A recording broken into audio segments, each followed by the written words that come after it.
如果個男人又有錢又照顧我，一定醜啦，如果個男人又靚仔又照顧我，一定窮啦，如果個男人又有錢又靚仔又照顧我，仲唔揾黃家麒幫下你手？如果個貸款啊，佢又平又來自大行嘅，一定難批，如果個貸款啊，佢又易批又咧條件寬鬆，一定貴啦，如果個貸款佢又平又易批，條件仲寬鬆添，小心中伏啊師兄！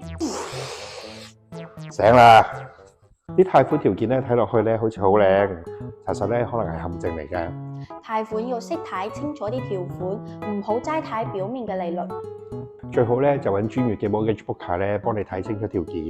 咁咧就明白多啲。中伏嘅例子真係好多啊！係啦，喺按揭條款裏邊咧咁複雜，不妨揾我哋同事 Chuckle，佢堪稱咧我哋咧嘅按揭面試官，佢成日咧喺我哋咧一啲好複雜嘅條文當中咧幫你弄清楚咧嘅能力嘅。咁大家都知道喺個貸款條款中咧有好多古靈精怪嘅數字，咁就不妨揾我哋嘅優惠利率 Sigmore Wilson 食魔幫你睇睇呢啲複雜嘅數字啦，因為佢成日都可以喺呢啲數目字當中咧揾到啲位幫你慳多啲嘅。多謝大家，多謝大家，大家記得 subscribe 俾個 like 我哋，拜拜。